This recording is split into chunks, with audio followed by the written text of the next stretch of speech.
Out of nowhere, a furious snake coiled tightly around Luna, the mama Labrador, setting off a chain of events no one could have seen coming.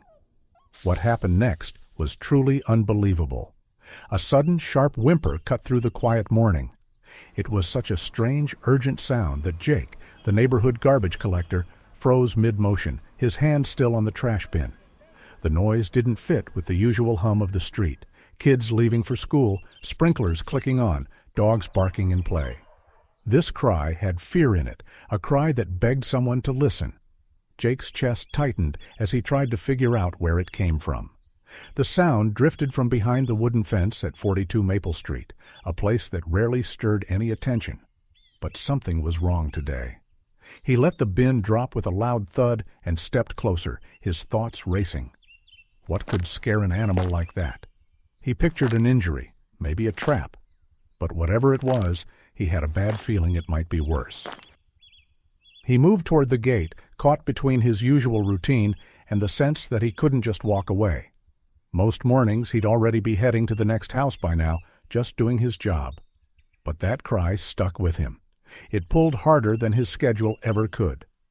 He looked around quickly, no one else in sight, then reached for the gate with a shaky hand and pushed it open. He stepped quietly into the yard, and what he saw made his breath catch. In the middle of the grass, a large black lab lay stiff with fear, her eyes wide and fixed on something terrifying. Wrapped around her was a massive snake, its thick, scaly body tightening with slow force. Luna whimpered again, but it was weaker this time, more like a whisper of pain. Jake stood frozen. The snake was huge, probably a 6-foot python, and had no business being anywhere near a backyard like this. It must have escaped from someone nearby, but now it was wrapped around this poor dog like it belonged there. Luna, as Jake would later learn her name, lay still under the snake's weight, her eyes full of panic and her body trembling. The seconds felt long and heavy. Jake knew he couldn't just stand there. Every instinct told him to run or call someone else, but his feet didn't move. Instead, something inside him clicked. He couldn't pretend this wasn't happening. Not now. With shaking fingers, he pulled out his phone and started to call for help, his eyes locked on the tangled scene in front of him. This wasn't just a quiet moment gone wrong. It had become something far more serious. And now, he was part of it. As Jake's call connected, he spoke in a tense whisper, keeping his voice low but steady. "There's a huge snake wrapped around a dog. I need help right now," he said, eyes locked on the frightening scene in front of him. He quickly gave the address, his words barely audible over the distant barking of other neighborhood dogs, still unaware of what was happening at 42 Maple Street. The dispatcher assured him that help was on the way and urged him to stay back and remain safe until professionals arrived. With the call made, the initial shock started to shift into something heavier. Jake felt it deep in his chest. He couldn't just watch this unfold. He had to do something, but every step, every thought seemed risky. The snake's thick coils held Luna tightly, and she barely moved now. Her breathing was shallow, each breath a quiet struggle under the crushing weight. The python's shimmering scales caught the sunlight, a strange, eerie contrast to the calm summer morning. Even though the operator had warned him to stay back, Jake slowly crept closer. He had to get a better sense of the situation. Dry leaves crackled underfoot, sounding louder than they should. His heart pounded as he watched the snake shift slightly, its grip pulling tighter in one slow, deliberate motion. Luna's eyes met his, wide with fear, pleading silently in a way that hit Jake right in the gut. His mind raced. Maybe there was something in the shed at the back of the yard, a stick, a shovel, anything he could use to help without getting too close. As he quickly scanned the space, something else caught his eye, and it made his blood run cold. Under a nearby bush, barely visible in the shade, 3 tiny black Labrador puppies huddled close together. Their soft whimpers were easy to miss, but now that Jake had seen them, he couldn't look away. These were Luna's pups. There was no doubt, and now their safety was on the line too. Seeing the puppies added a whole new weight to the moment. Jake realized that waiting quietly wasn't enough. If the snake moved again, It could be fatal, not just for Luna, but for her babies too. The pups stared at their mother, wide-eyed and shaking, their tiny bodies pressed close together. Jake took a deep breath and stepped back just a little, eyes sweeping the yard for anything he could use. Then he spotted it, a garden hose neatly coiled near the side of the house. It wasn't much, but it might work. If he could spray the snake, maybe the sudden burst of water would make it loosen its grip, even just for a second. Carefully, Jake moved toward the hose, every step measured and slow so he wouldn't startle the snake more than it already was. He unhooked it from the tap and gently pulled it closer to where Luna lay, still trapped in the python's tightening grip. His hand shook as he turned the nozzle, setting it to a strong spray, trying to steady himself for what came next. He gave one last glance toward the quiet street outside the fence, almost as if checking to see if anyone might stop him or witness what he was about to do. Then, without another pause, he aimed the hose at the snake. His finger pressed down on the trigger, the hose twitching in his grasp as a cold, powerful stream shot out. He knew there was no going back now. This had to work. Luna's life and the safety of her pups depended on it. The blast of cold water hit the snake hard, and the reaction was immediate. The python recoiled with a sudden jerk, the stream clearly catching it off guard. Luna whimpered as her body flinched, the surprise movement jarring her already tense muscles. The snake lifted its head slightly, swaying in confusion as the water kept coming. Jake's heart pounded as he kept the hose steady, hoping the spray would be enough to break the snake's grip. For a second, it looked like it might be working. The coils around Luna seemed to loosen just a bit, and Jake felt a flicker of hope. But the relief was short-lived. The snake shifted, then tightened again, harder this time. Its instincts kicked in, and it pulled its muscular body tighter around Luna. She let out a sharper cry, her eyes squeezing shut as the pressure grew worse. Jake's stomach sank. Maybe he'd just made things worse. He stood frozen for a moment, the hose still in his hand. Luna was fighting to breathe, and Jake felt helpless watching her struggle. He wanted to do more, but fear gripped him. This was no longer just about bravery. He was dealing with something wild and dangerous, and he was in over his head. Letting the hose drop, Jake reached for his phone once more, his fingers shaking. He couldn't rely on quick fixes now. This needed professional help.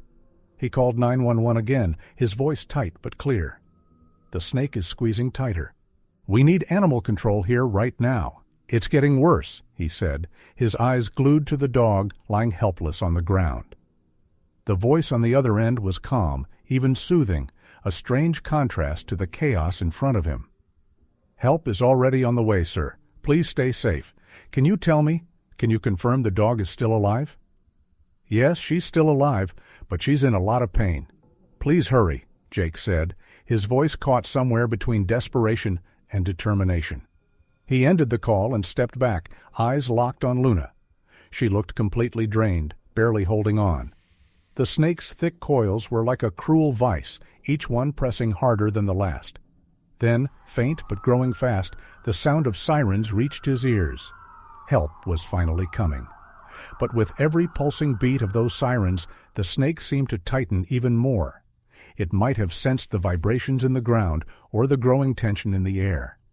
Luna let out a soft, broken moan, so faint, yet full of pain. Her body stiffened again, straining under the crushing force. Jake's heart ached.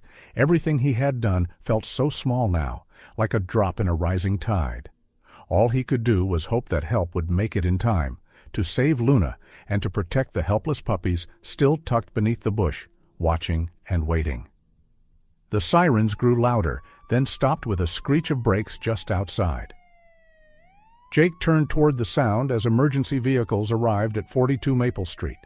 His heart thudded harder as he saw the responders leap into action, unloading equipment with speed and purpose.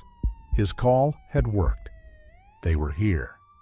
The gate opened and an animal control officer stepped in first, her face focused and calm under pressure. A paramedic followed close behind.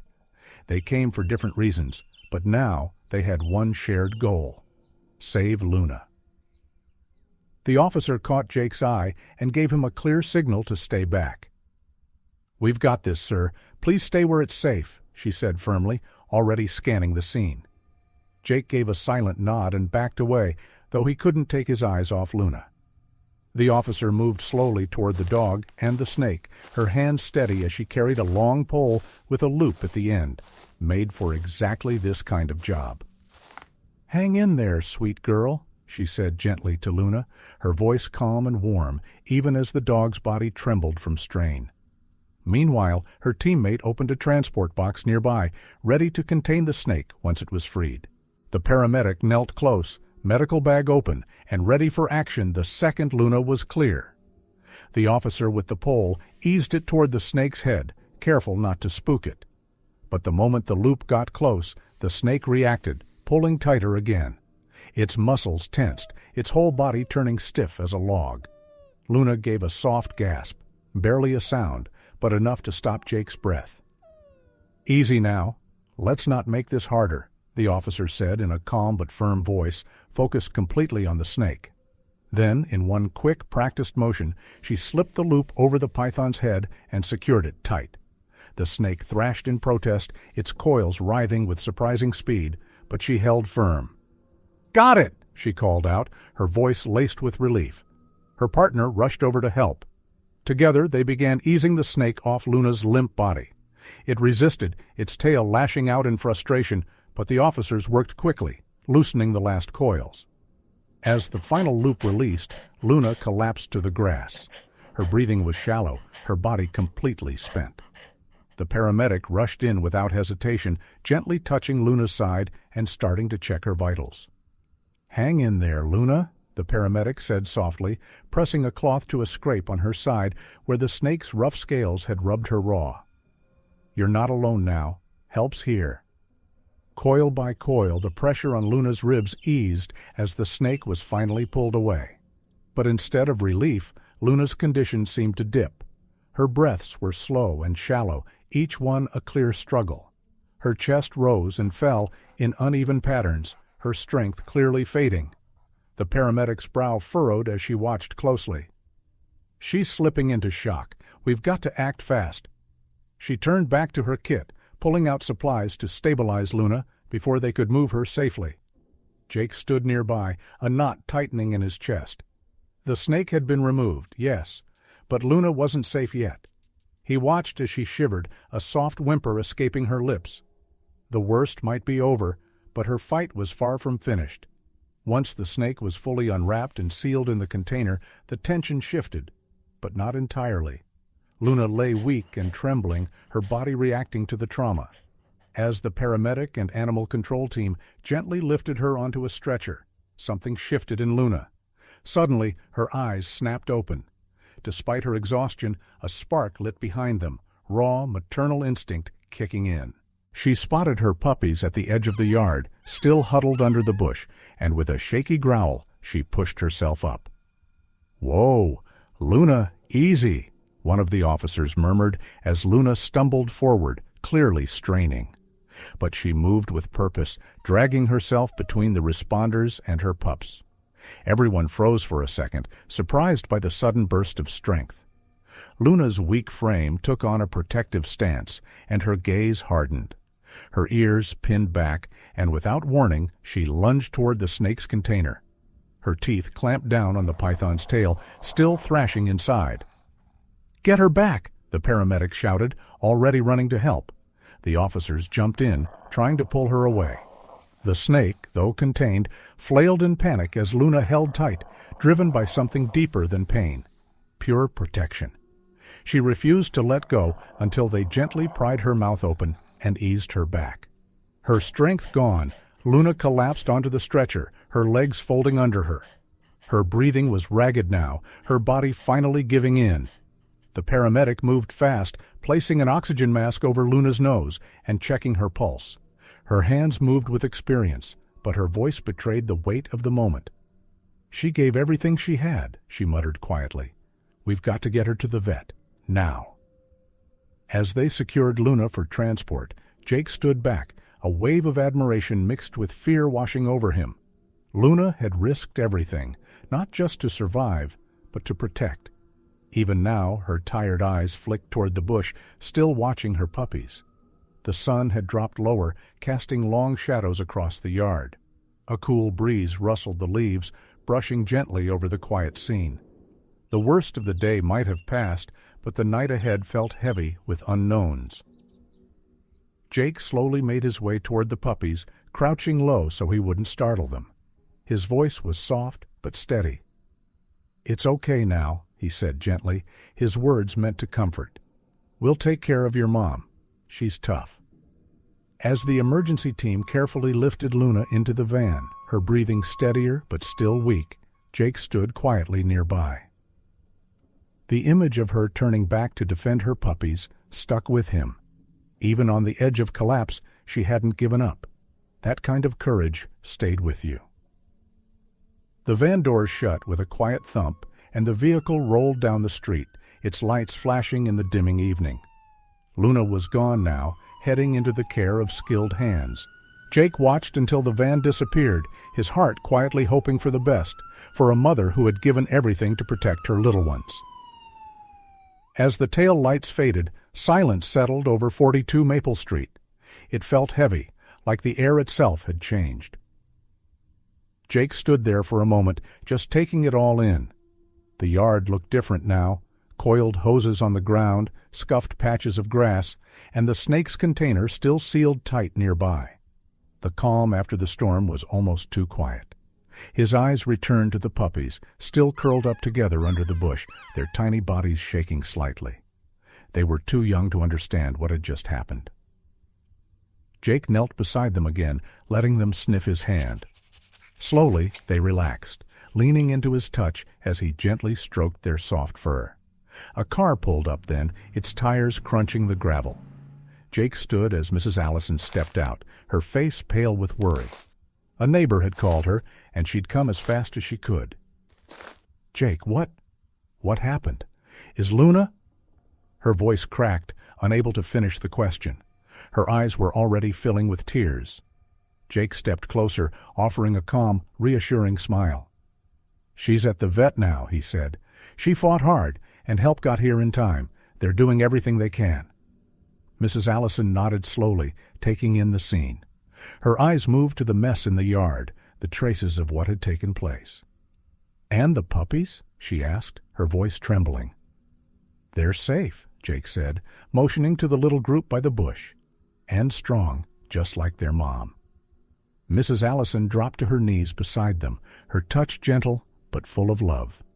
The puppies pressed close to her as if they already knew her. A hint of a smile tugged at her lips, a flicker of relief even in the middle of so much worry. "I don't even know what to say," she whispered, her voice thick with emotion. "If you hadn't been here—" Jake shook his head, laying a hand on her shoulder. "That's just what neighbors do," he said simply. "We watch out for each other." Together, they gathered the puppies and brought them inside, settling them into a warm, quiet corner of the living room. Jake helped set out blankets and made sure they were comfortable. But his thoughts never drifted far from Luna. At the door, before heading out, he turned back. Mrs. Allison was sitting near the puppies now, eyes still full of concern, but also filled with care. "I'll check in later," Jake said. "And if you hear anything about Luna, please let me know right away." "Of course, Jake, and thank you again. You've really been a hero today," Mrs. Allison said, her voice full of sincerity. Jake gave her a quiet nod, feeling the weight of her words. It wasn't about being a hero, it was about being there when someone needed help. As he walked back toward his truck, parked a few houses down, a mix of tiredness and quiet pride settled over him. The day had thrown him into something completely unexpected, but it had also brought out a deeper connection to Luna, her puppies, and this little corner of the neighborhood. The familiar hum of the street began to return, the sound of sprinklers ticking on, the wind brushing gently through the trees. The worst had passed, and now the calm was slowly returning. The sun dipped lower, casting a golden light across the houses, soft and warm. It felt like a quiet ending to a day that had been anything but. Jake paused by his truck and looked back one last time. The rush of the emergency, the fear, the noise, it had all faded. What remained was a simple truth. One brave dog had fought with everything she had, and a group of people had rallied around her. Luna had done what any mother would, and Jake had just done what felt right. Through the front window he saw Mrs. Allison inside, sitting beside the puppies. They were finally calm, curled close to her. The picture said it all, a tired but watchful guardian, and the little lives she was now holding close. Jake realized then how moments like this could connect people in ways you don't see coming, how a shared crisis can turn strangers into something closer. She'd called him a hero, but to Jake, the real hero was Luna. He hoped with all his heart she'd make it through. Those puppies still needed her. And honestly, so did the neighborhood. He climbed into his truck, the engine turning over with a low rumble. As he pulled away, his thoughts lingered on the courage he'd seen that day, from Luna's fierce loyalty to Mrs. Allison's strength to the quiet teamwork of people stepping up when it mattered most. It wasn't something he'd forget. He glanced at the houses passing by, each one quiet again, but different now. People here would remember this day. It would be something neighbors talked about, something that made them just a little closer. Jake felt that shift inside himself, too, a stronger bond with this street, this place. The sun finally slipped below the horizon, and the light faded from the sky. In its place came a calm sense of resilience. What had happened would stay with them, not as a moment of fear, but as a moment of unity. Luna's story reminds us just how powerful that bond can be. Her courage didn't just save her life, it kept her puppies safe and brought a whole neighborhood closer together. It's proof that even in the scariest moments, love and instinct can carry us through. Now we'd love to hear from you. Have you ever witnessed or been part of a moment like this, where someone stepped up or an animal showed incredible strength or loyalty? Tell us in the comments below. And if Luna's story moved you, give this video a like, subscribe for more real-life stories like this one, and tap the bell so you don't miss what's coming next. Let's keep celebrating the everyday heroes, whether they walk on 2 legs or 4.